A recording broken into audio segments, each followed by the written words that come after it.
avec quel type de modèle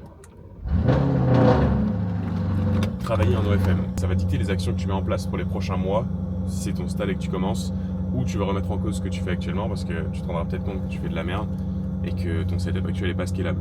Donc, déjà, pour parler de marché, évidemment, moi j'ai fait tout mon argent avec des modèles US, pas des modèles argentines, pas des modèles françaises, pas des modèles de Colombie, je sais pas où. Toutes les latinas, c'est de la merde, ok? Si vous voulez faire 7K par mois divisé par 2, ou même si elle a un salaire, vous voulez faire 5K par mois, ok d'accord, peut-être qu'il y a de l'argent à faire. Mais en fait, quitte à faire 5K par mois, autant le faire avec quelqu'un qui peut scaler à 200, tu vois.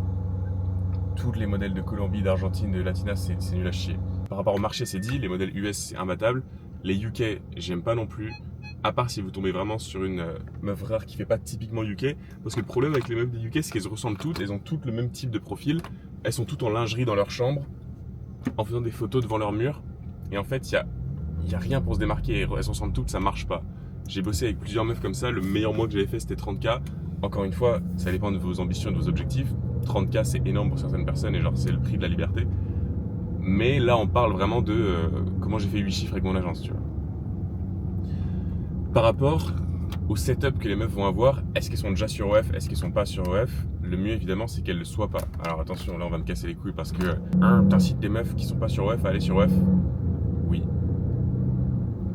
Qui en a quelque chose à foutre? En fait, tu les forces pas, tu vois, c'est à distance. Les meufs, je les ai jamais vues de ma vie. C'est un pitch de base, c'est un pitch de bon sens en réalité. Je leur dis, regarde, t'as une audience, tu montres gratuitement sur Instagram quelque chose que tu pourrais monétiser, est-ce que ça t'intéresse? Si ça t'intéresse pas, bah fin de la discussion. Si ça t'intéresse, on peut faire de l'argent ensemble. Aussi simple que ça. Hein. Je sais qu'il y a des gens qui osent pas dire qu'ils bossent avec des meufs qui étaient pas sur OF avant. J'en ai rien à foutre, tu vois. Enfin, je veux dire, qu'est-ce qui va se passer?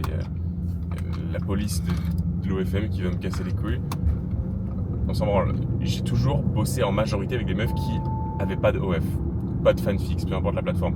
Pourquoi? Première raison, c'est que déjà une modèle potentielle qui a déjà eu une expérience négative avec une agence est plus difficile à closer parce qu'elle est plus méfiante. La deuxième raison, c'est que c'est facile de se rendre indispensable. Et ça, c'est un taf à faire de ton côté en tant que tu vas apporter des résultats. Et aussi, quand il y a des problèmes qui arrivent, par exemple, je l'ai déjà dit 2-3 fois, mais quand il y a un leak et que ça la fait vraiment chier, tu vois, il y a un leak d'elle sur Twitter et que t'es la personne qui l'enlève, tu peux un peu accentuer le taf que ça a pris. Peut-être que t'as payé un software 200 balles et que le leak s'est supprimé tout seul, mais tu peux aussi dire il pleut à Dubaï, c'est quoi ce bordel? Je réagis pas depuis tout à l'heure comme si j'étais en Bretagne. Tu peux dire j'ai dû payer un avocat, c'était une galère, mais t'inquiète, maintenant c'est géré, tu vois, la prochaine fois que ça arrive, on l'enlèvera plus rapidement. Ta valeur elle augmente parce que tu montres que tu fais quelque chose que pas tout le monde pourrait faire. Pareil, quand il y a une bonne journée, je sais pas, tu fais un plus 40% sur la journée, tu fais un jour à 6K, peu importe, envoie-le dans le groupe chat et dis regarde, aujourd'hui on a fait une bonne journée, on va essayer de faire la même chose pour demain. De ton côté, j'ai besoin que tu fasses ça, ça, ça, parce que pareil, c'est un petit game à la con, mais c'est toujours mieux de demander des choses de la modèle en annonçant une bonne nouvelle en même temps. Tu vois, ça compense l'effort. Tu dis ok, je fais cet effort-là, mais derrière on fait des bonnes journées, donc ça va. Alors que si t'arrives juste avec, au fait, tu peux faire 3 scripts s'il te plaît, tu vois, la meuf elle va se souffler en fait. Un autre aspect important, c'est de promettre le futur tout le temps. Des fois, tu vois, je sais pas, je suis aux toilettes, je fais rien, et je me dis, ok, comment je peux renforcer la relation que j'ai avec la modèle qui me fait gagner de l'argent? Et du coup, je lui envoie un petit message comme ça, et je dis, regarde, cette meuf-là, elle est avec moi depuis tant de temps, je garantis que si tu restes avec moi, juste même si je sais que des fois on a des petits downs et tout, j'ai besoin que tu fasses ça, ça, ça, on va remonter. Laisse-moi juste quelques mois et tu regretteras pas d'être resté. Parce que les meufs qui ont le plus chiffré avec moi, c'est celles qui sont restées sur le long terme et qui n'ont pas essayé de switch de management, blablabla et tout ça. Et ce genre de petits messages, tu vois, en fait, tu peux toujours faire quelque chose. Si tu fais du dropshipping, tu peux essayer de négocier tes prix avec ton fournisseur. Tu peux lui envoyer un putain de cadeau à 5 balles et ça renforce votre relation. Tu vois, il y a toujours quelque chose, un petit truc à faire en fait. Et c'est ce que j'essaie de faire tout le temps. Vous savez ce que je fais par rapport à la démographie des modèles avec qui je bosse, leur setup, est-ce qu'ils sont OF, pas OF, se rendre indispensable, accentuer l'effort quand il y a une bonne nouvelle, que ce soit un leak enlevé, que ce soit des bons résultats, une bonne journée, toujours l'envoyer dans le groupe chat. En fait, il faut faire en sorte qu'il y ait plus de nouvelles positives que de négatives, parce qu'il y en aura. Tu vas pas faire que des jours up, c'est impossible. Peut-être qu'il y a un jour, elle va être saoulée parce que, je sais pas, elle a eu un moins 40%, qu'est-ce qui se passe? Il y a son compte Insta qui va se faire ban. Pareil, les comptes ban par exemple, c'est un truc qui est hyper simple à enlever. Notamment dans mon groupe Discord, le même gars que j'utilise pour déban mes comptes Instagram, c'est accessible aux gars qui sont dans le groupe Discord. Et ça, c'est un truc qui fait paniquer pas mal de meufs, tu vois. Moi, je me suis fait ban sur Instagram, fin du monde. Mais en fait, quand t'arrives et que tu lui dis, oh t'inquiète, on va gérer ça, juste appile pas, c'est un petit détail au passage, faut jamais appeler un compte Instagram qui est ban, parce que ça coûte moins cher à déban, il y a besoin de moins de personnes spécifiques pour traiter le case. Quand elle ban son compte, tu peux lui dire que ça t'a coûté quelques milliers d'euros alors que ça t'a coûté 300 balles. Et est-ce que c'est grave alors qu'au final, tu vois, quand tu dézoomes et que tu regardes 6 mois après, elle a fait plus d'argent, elle est contente. Parce que si tu apportes de la valeur en tant qu'agence, elle n'a pas d'intérêt à partir. Mais des fois, des meufs partent émotionnellement, tout ça parce qu'elles ont accès à des events à la con à LA, tu vois. Je n'avais déjà parlé de ce truc aussi, mais aujourd'hui, ce qui motive plus les meufs, plutôt qu'un dashboard à 6 chiffres, c'est de faire un défilé à Miami, tu vois. Parce que les meufs sont, je sais pas le terme en français, mais cloud driven, tu vois. Les meufs, elles seraient prêtes à gagner moins d'argent juste pour se faire admirer par d'autres meufs. Donc en fait, quand tu comprends un peu ces mécanismes et ces modes de pensée féminins, bah, t'essayes de jouer sur d'autres trucs plutôt que juste regarde, tu vas devenir riche, tu vois. C'est pas ce qui motive une meuf de devenir riche. Ou du moins, il faut le formuler différemment.